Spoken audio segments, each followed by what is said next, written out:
Hello, hello, hello, and a massive warm welcome to all of our incredible learners tuning in from every single corner of the globe. This is English Studio, and I am your host, Alex. And I am Sarah. We are so happy you are here with us today because today is not just another lesson. It is a total game changer for your English journey. That is right, Sarah. I am literally vibrating with excitement right now because we're diving into a topic that everyone asks us about. We're talking about how to speak English like a pro. Oh, I love this topic, Alex. It is the difference between just knowing English and actually feeling English. It's about that confidence, that flow, and that natural rhythm that makes people stop and listen. Exactly. We're moving beyond the basic textbook phrases today. We're going deep into the secrets of sounding natural, sounding professional, and sounding like you have been speaking this language your entire life. But before we jump into our first big secret, we have a tiny favor to ask our wonderful community. If you want to support us and keep these deep dive lessons coming, please hit that subscribe button right now. Yes, join the English Studio family. Give this video a huge thumbs up and share it with a friend who is also on this journey. Your support means the world to us and helps us reach more learners just like you. Now, Alex, when people say they want to speak like a pro, what is the very first thing they usually struggle with? It has to be the ums and uhs, Sarah, the hesitation. So, let's start with scenario number 1, mastering the art of the natural pause. This is so important. In a textbook, sentences are perfect. In real life, we need time to think. Exactly. A pro speaker doesn't just freeze when they forget a word. They use filler phrases. Sarah, if I ask you a difficult question, how do you buy yourself time without sounding like a beginner? Great question. Instead of just going, I would say something like, that is a really interesting point. Let me think about that for a second. Perfect. See how that sounds? It sounds thoughtful, not confused. Let's try another one. Sarah, what do you think about the future of space travel? Oh, well, to be perfectly honest, I haven't given it a huge amount of thought. But if I had to guess, I would say it's going to be part of our daily lives sooner than we think. Did you hear that, everyone? To be perfectly honest, and if I had to guess, those are pro-level fillers. They fill the silence while your brain is working in the background. It makes you sound so much more sophisticated. Another great one is, how can I put this? Or, the best way to describe it would be... I love those. Let's practice that. If someone asks you a question and you need 5 seconds to remember the vocabulary, do not stay silent. Say, that's a great question. I was actually just talking about this the other day. It's all about maintaining the flow of conversation. A pro never lets the energy of the conversation die. They keep the sound going, even if they're just saying, you know what I mean? Or, does that make sense? Exactly. Now, let's move on to scenario number 2, which is a huge secret: word reductions and connected speech. This is the secret sauce of English, isn't it? If you say every single word clearly and separately, you sound like a robot. You really do. Pro speakers smush their words together. For example, instead of saying, I am going to go to the store, a pro says, I'm going to go to the store. Gonna, as in, do you want to grab a coffee? It sounds so much more relaxed and natural. What about coulda or shoulda? Oh, those are big ones. Coulda, shoulda, woulda. Instead of saying, I should have studied more, you say, I should have studied more. It flows right off the tongue. It really does. But Sarah, a lot of students are afraid that if they use these reductions, they will sound unprofessional. What do you say to that? That's a great point, Alex. Here's the truth. Even in a business meeting, pros use connected speech. You might not say gonna in a formal presentation, but you'll definitely use don't instead of do not, or I'm instead of I am. Contractions are your best friend. So true. If you say, I do not know, it sounds very aggressive or very formal. But I don't know is just normal. It's how we actually talk. Let's try a pro sentence versus a beginner sentence. Sarah, you do the beginner version and I'll do the pro version. Okay, beginner version. I do not know what I'm going to do about the meeting. Pro version. I don't know what I'm going to do about the meeting. Whoa, the difference is massive. It sounds so much more fluid. It's all about the rhythm. English is a stress-timed language. We jump from one important word to the next, and we squeeze all the small words in between. That leads us perfectly into scenario number 3, emphasis and intonation. This is where the emotion comes in. Yes, if you want to speak like a pro, you have to use your voice like a musical instrument. You can't stay on one note.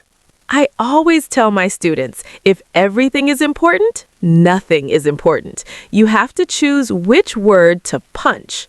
Punching a word. I love that. Give us an example, Sarah. Okay, take the sentence, I didn't say he stole the money. Depending on which word I emphasize, the whole meaning changes. Oh, let's try it.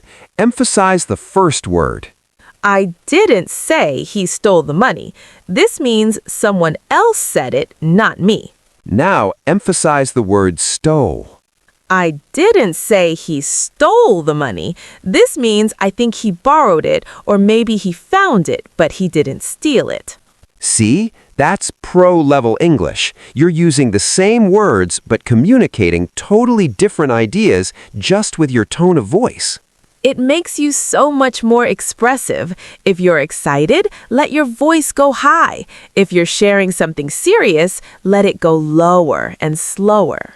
A pro speaker isn't afraid to be dynamic. If you're bored, your listener will be bored. If you're engaged, your listener will be engaged.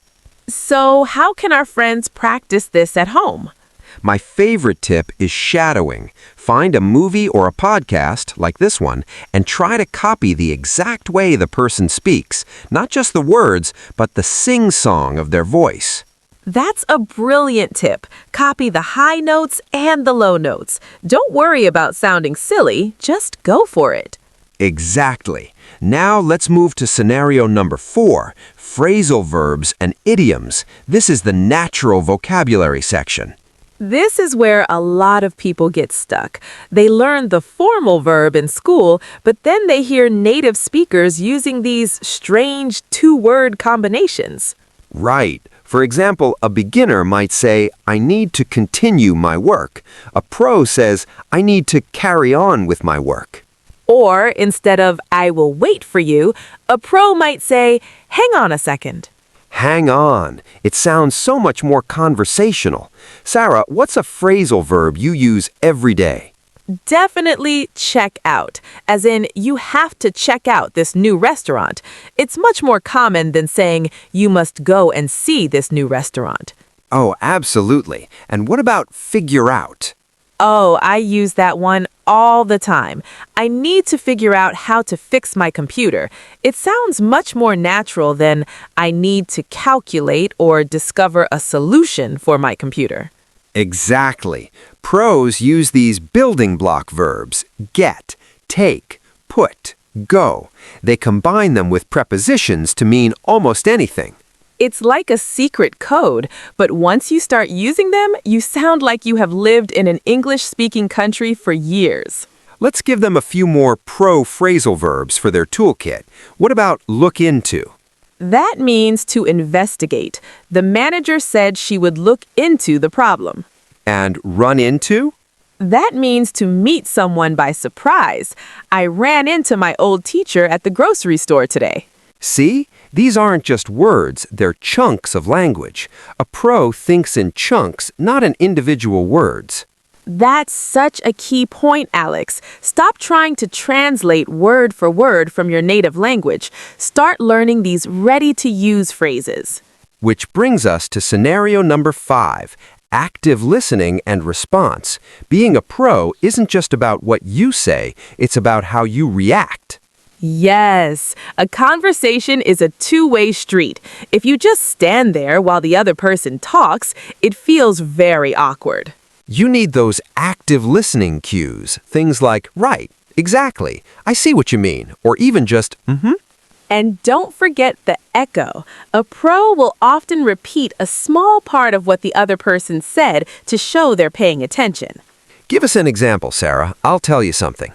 Ready. So yesterday I went to the park and I saw this massive golden retriever just running around with a giant stick.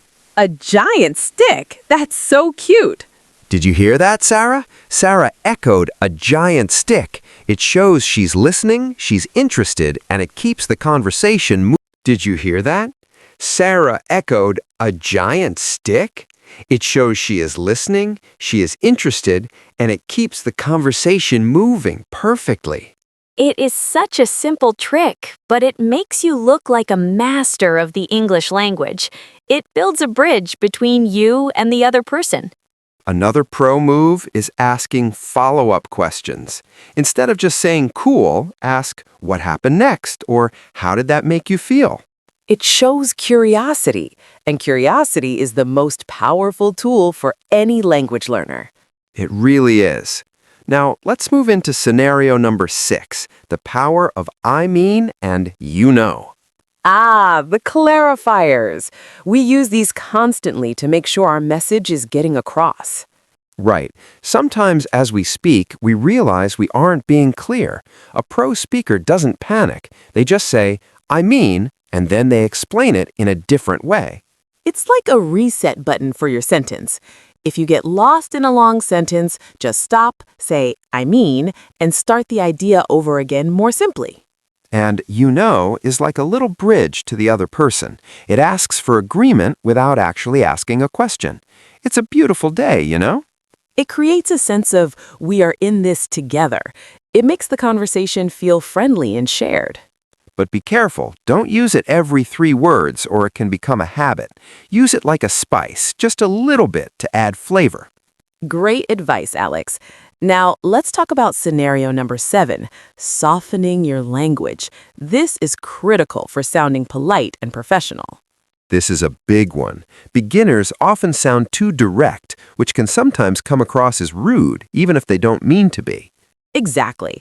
Instead of saying, give me that pen, a pro says, would you mind passing me that pen? Or instead of, I don't like this idea, a pro says, I'm not quite sure about this idea. Not quite sure. It's so much softer. It leaves room for discussion.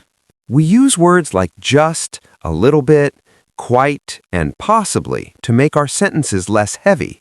For example, I have a problem sounds scary, but I have a bit of a situation here sounds like something we can solve easily.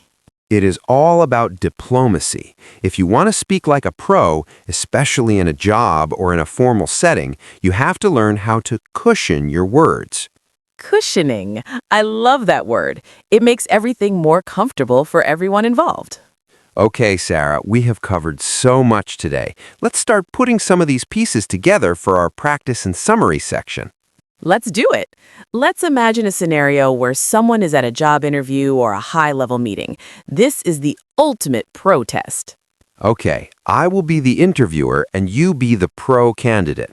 Listen closely, everyone, to how Sarah uses fillers, reductions, and softening language. I'm ready. Let's go. So, Sarah, thank you for coming in today. Can you tell me why you think you are the right fit for this position? Oh, that is a great question. Well, to be perfectly honest, I've been following this company for a long time, and I've always been impressed by your forward-thinking approach.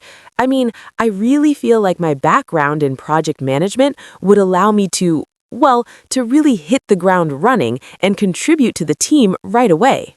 Wow, Sarah, that was amazing. Let's break down what she did there. First, I used a thinking filler. Oh, that is a great question.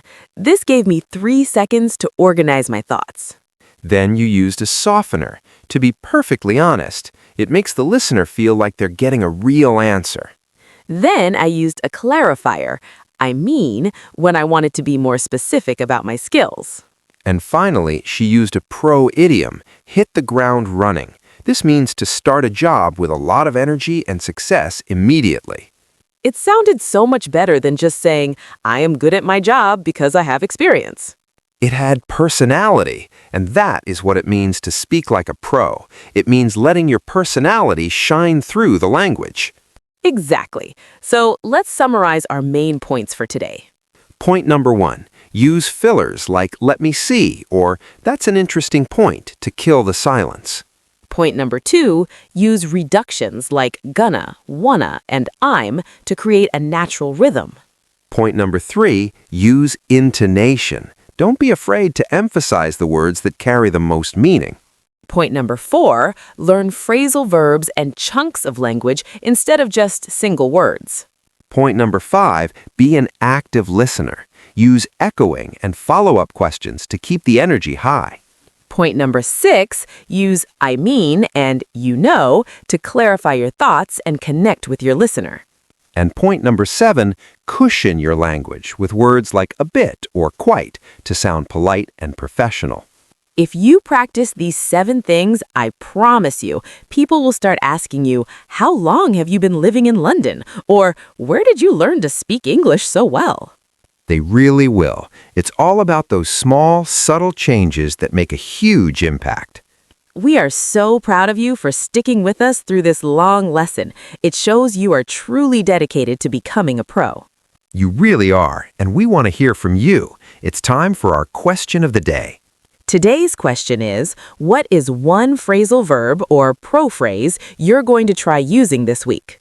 Maybe it's hang on, or I'll look into it. Or maybe you're going to practice saying gonna instead of going to. Whatever it is, write it down in the comments below.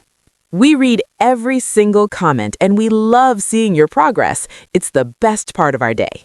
It truly is. Thank you so much for being part of the English Studio family. Remember, speaking like a pro doesn't happen overnight. It happens one conversation at a time. So keep practicing, keep being brave, and keep being you. We'll see you in the next video. You were amazing today. Bye-bye. Happy learning. See you soon. Stay awesome.